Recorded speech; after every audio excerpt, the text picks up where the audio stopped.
pendant que ma fille dort, je me suis dit que j'allais faire une vidéo. Je vois plusieurs personnes qui vérifient tout le temps le mouvement ici. C'est vraiment important qu'on vérifie tout le temps le mouvement là où que la ceinture passe.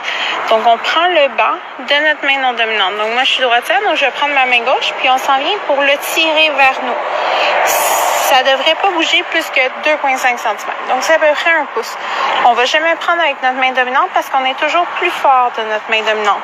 Donc, c'est vraiment important que ça soit toujours au niveau de là où que la tâche passe. Jamais dans le haut. Dans le haut, il faut que ça bouge.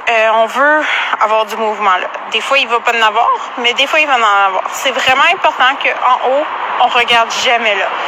L'autre chose qu'on doit tout le temps vérifier aussi, c'est en se positionnant derrière le banc et on va aller tirer le banc dans cette direction-là. Donc, comme pour aller le décoller.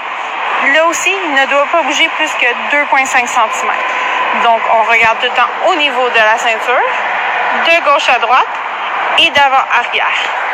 Sinon, c'est la même chose aussi pour un banc face vers l'avant. On va aller regarder encore au niveau de la ceinture. Donc, ça serait ici pour le niveau. Puis, on irait tirer en avant le banc pour voir s'il va se décoller avant-arrière. Donc, c'est vraiment important de jamais regarder ailleurs. Un banc doit pouvoir avoir un mouvement naturel. C'est une des raisons pourquoi on dit aussi que le banc ne doit jamais toucher le banc avant, parce que il faut qu'il puisse pouvoir reculer en collision. Il doit pouvoir aller reculer. Donc, s'il n'y a pas d'espace, s'il est collé, le banc ne pourra pas faire son mouvement pour absorber le choc. Donc, c'est pour ça qu'il faut tout le temps qu'il y ait un espace. Si vous avez d'autres questions, gênez-vous pas, mais c'est vraiment important, je trouvais, de le dire à tout le monde. Je vais aussi faire une carte fiche pour qu'on puisse s'en souvenir. Mais comme je répète, toujours au niveau de la tâche, qu'on vérifie le mouvement de gauche à droite et avant-arrière. Donc, pour se positionner derrière, c'est vraiment important. On avance le banc, on recule le banc le plus loin, puis on va vraiment venir se mettre complètement en arrière pour pouvoir le tirer vers nous.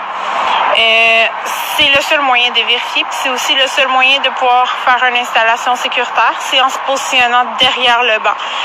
On s'en va vraiment écraser le banc dedans le dossier de la banquette. Donc, comme je disais, si vous avez d'autres questions, gênez-vous pas, ça va me faire plaisir de vous contacter, de vous écrire et de vous répondre. Puis, soyez prudents. Merci!